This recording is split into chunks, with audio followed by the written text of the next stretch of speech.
بسم اللہ الرحمن الرحیم۔ پیارے ویورز السلام علیکم۔ ملک تاتار کی شہزادی گل رخ اپنی خاص سہیلیوں کے ساتھ شاہی باغ میں سیر کرتی پھر رہی تھی کہ اچانک ایک غلام تیزی سے شاہی باغ میں داخل ہوا اور پھر وہ شہزادی کی طرف بڑھنے لگا۔ شہزادی اسے آتے دیکھ کر رک گئی۔ اس کے رکنے سے اس کی سہیلیاں بھی رک گئی۔ غلام شہزادی کے سامنے آ کر جھک گیا۔ کیا بات ہے، کیوں آئے ہو؟ شہزادی نے کہا۔ بادشاہ سلامت نے آپ کو فوری طور پر یاد فرمایا ہے۔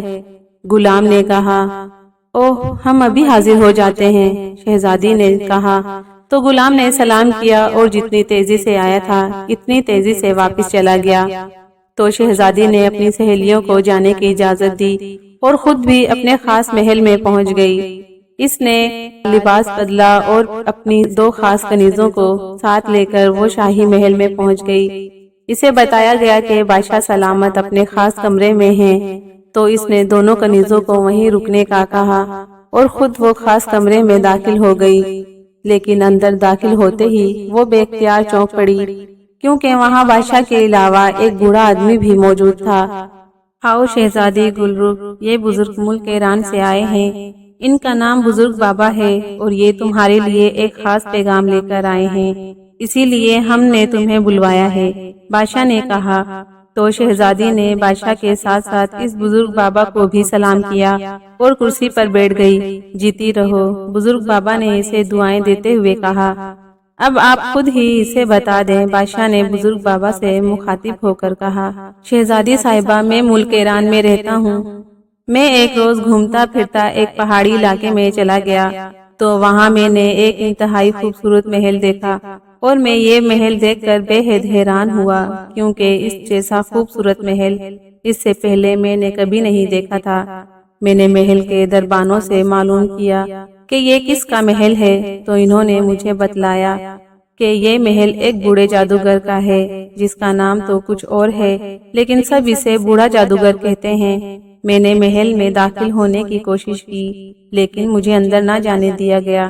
میں واپس آ گیا، لیکن کچھ ہی دیر بعد ایک آدمی میرے پاس آیا اور اس نے کہا کہ بوڑھے جادوگر کو تمہارے محل میں آنے کا علم ہوا ہے اور انہوں نے دربانوں کو اس بات پر سزا بھی دی ہے کہ انہوں نے تمہیں اس تک کیوں نہیں آنے دیا، اور اب مجھے بھیجا ہے کہ آپ دوبارہ محل میں آئیں۔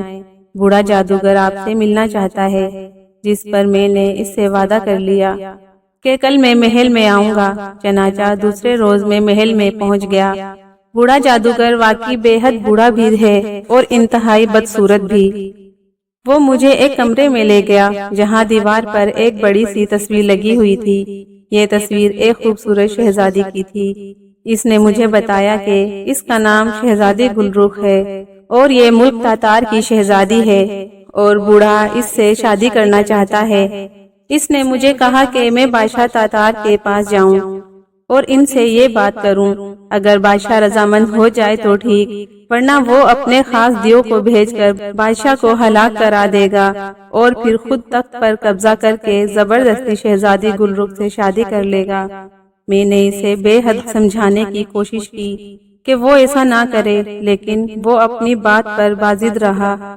اس لیے مجبوراً مجھے اس سے وعدہ کرنا پڑا اور اس وعدے کو نبھانے کے لیے میں یہاں حاضر ہوا ہوں، اور بادشاہ سلامت نے اس لیے آپ کو بلایا ہے۔ آپ اس بارے میں بتائیں کہ کیا ہونا چاہیے۔ بزرگ بابا نے تفصیل سے بات کرتے ہوئے کہا۔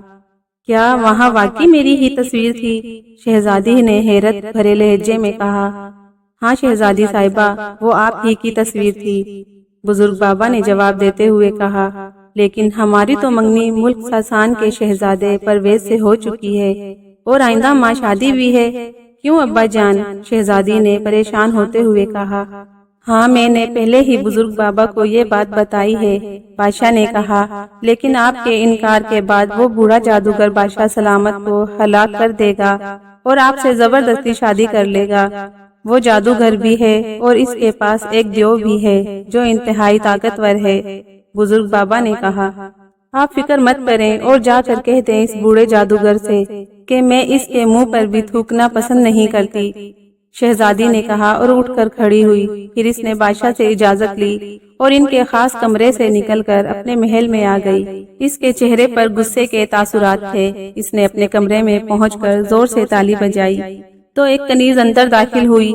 خصوصی ایلچی روموں کو بلاؤ، شہزادی نے کہا تو کنیز نے سر ہلاتے ہوئے واپس چلی گئی۔ تھوڑی ہی دیر بعد دروازہ کھلا اور ایک دبلا پتلا نوجوان اندر داخل ہوا اور شہزادی کے سامنے جھک گیا۔ رومو، تم شہزادہ پرویز تک جلد از جلد کب تک پہنچ سکتے ہو؟ شہزادی نے کہا۔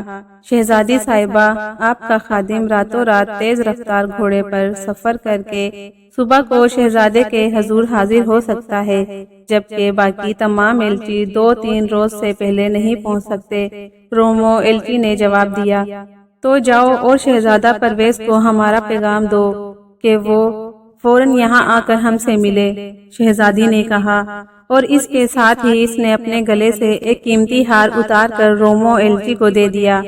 رومو ایلچی نے سلام کیا اور واپس چلا گیا۔ پھر دوسرے روز شام کو شہزادی کو اطلاع مل گئی کہ شہزادہ پرویز شاہی مہمان خانے میں پہنچ چکا ہے، تو اس نے شہزادے کو اپنے خاص کمرے میں بلوایا۔ کیا بات ہے شہزادی، تم نے اس طرح کیوں بلوایا ہے؟ کیا کوئی خاص بات ہو گئی ہے؟ شہزادہ پرویز نے کمرے میں داخل ہوتے ہی کہا۔ وہ ایک خوبصورت نوجوان تھا۔ ہاں شہزادے، ہماری شادی خطرے میں ہے، شہزادی نے کہا۔ تو شہزادہ پرویز بے اختیار اچھل پڑا۔ وہ کیسے؟ کیوں؟ شہزادے نے حیرت بھرے لہجے میں کہا۔ تو شہزادی نے اسے بزرگ بابا سے سنی ہوئی ساری بات تفصیل سے بتا دی۔ میں اس بوڑھے جادوگر کا خاتمہ کر دیتا ہوں، تاکہ نہ رہے گا بانس نہ بجے گی بانسری، شہزادے پرویز نے غصیلے لہجے میں کہا۔ لیکن کیسے کرو گے؟ اس کے پاس انتہائی طاقتور دیو ہے، اور پھر وہ جادوگر ہے۔ نہ تم دیو سے لڑ سکتے ہو اور نہ ہی تمہیں جادو آتا ہے، شہزادی نے پریشان ہوتے ہوئے کہا۔ تم فکر مت کرو، ہمارے ملک میں ایک بزرگ بابا رہتا ہے، وہ بہت نیک آدمی ہے اور وہ مجھ سے بے حد پیار کرتا ہے۔ میں جا کر اس سے بات کرتا ہوں، وہ ضرور میری مدد کریں گے، شہزادہ پرویز نے کہا۔ میں بھی تمہارے ساتھ جاؤں گی، شہزادی نے کہا۔ تو شہزادے نے اسے روکنے کی بے حد کوشش کی، لیکن شہزادی گلرخ نے ضد پکڑ لی تو مجبوراً شہزادے کو اس کی بات ماننی پڑی۔ پھر بادشاہ سے اجازت لے کر وہ دونوں ملک ساسان پہنچ گئے۔ شہزادہ پرویز شہزادی گلرخ کو ساتھ لے کر ایک پہاڑی علاقے میں پہنچ گیا۔ وہاں ایک کھلے غار میں ایک بزرگ بیٹھا عبادت میں مصروف تھا۔ دونوں نے اندر جا کر انہیں سلام کیا۔ آؤ شہزادہ پرویز اور شہزادی گلرخ، کیسے آنا ہوا؟ بزرگ نے مسکراتے ہوئے کہا، اور ساتھ ہی پیار سے ان دونوں کے سر پر ہاتھ پھیرا۔ تو شہزادے نے ساری بات بتا دی۔ ہاں، تمہاری بات درست ہے، شہزادی کے والد کی زندگی خطرے میں ہے اور تمہاری شادی بھی، جب تک اس بوڑھے جادوگر کو ہلاک نہ کیا جائے۔ لیکن اس بوڑھے جادوگر نے اپنی جان اس دیو کے جسم میں ڈال رکھی ہے، کیونکہ اسے یقین ہے کہ اس طاقتور دیو کو کوئی ہلاک نہیں کر سکتا۔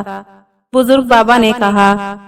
آپ ہماری مدد کریں بزرگ بابا، دونوں نے منت بھرے لہجے میں کہا۔ ہاں، میں ضرور تمہاری مدد کروں گا، بزرگ بابا نے کہا، اور اس کے ساتھ ہی انہوں نے مسلے کا کونا اٹھایا اور نیچے سے ایک خنجر نکال کر شہزادے کو دے دیا۔ یہ خنجر رکھ لو، اس خنجر کی مدد سے تم اس دیو کے سر پر موجود بالوں کی لمبی چوٹی کو کاٹ دینا۔ اگر تم ایسا کرنے میں کامیاب ہو گئے تو اس دیو کی ساری طاقت ختم ہو جائے گی، اور پھر تم اس خنجر کی مدد سے اسے آسانی سے ہلاک کر سکو گے، اور اس کے ہلاک ہوتے ہی بوڑھا جادوگر بھی خود بخود ہلاک ہو جائے گا، کیونکہ اس کی جان اس دیو میں ہے، بزرگ بابا نے کہا۔ لیکن بزرگ بابا، کیا اس جادوگر کو پہلے سے یہ بات معلوم نہیں ہو جائے گی اور وہ پہلے سے جادو کر کے کہیں شہزادے کو ہلاک نہ کر دے؟ شہزادی گلرخ نے کہا۔ نہیں، اسے اس دیو کی طاقت پر پورا بھروسہ ہے، اسے یقین ہے کہ اسے کسی صورت ہلاک نہیں کیا جا سکتا، اور نہ ہی اس کے بالوں کی چوٹی کو کسی چیز سے کاٹا جا سکتا ہے، اور یہ واقعی ہی درست بھی ہے، کیونکہ اس دیو کے جسم پر اور اس کے بالوں پر کسی ہتھیار کا اثر نہیں ہوتا، صرف یہ خاص خنجر ہے، یہ کام کر سکتا ہے، اس لیے میں نے تمہیں یہ خنجر دیا ہے۔ بزرگ بابا نے سمجھایا تو دونوں نے بزرگ بابا کا بے حد شکریہ ادا کیا اور پھر ان سے اجازت لے کر وہ دونوں غار سے باہر آئے اور دوسرے روز وہ دونوں گھوڑوں پر سوار ہو کر اس پہاڑی علاقے کی طرف بڑھ گئے جہاں بوڑھے جادوگر کا محل تھا، اور پھر محل کے سامنے پہنچ کر شہزادے نے شہزادی کو ایک طرف چھپنے کا کہا اور خود وہ تیز تیز قدم اٹھاتا محل کے بڑے دروازے کی طرف بڑھ گیا۔ خنجر اس نے اپنی کمر کے ساتھ چھپا کر باندھ لیا تھا۔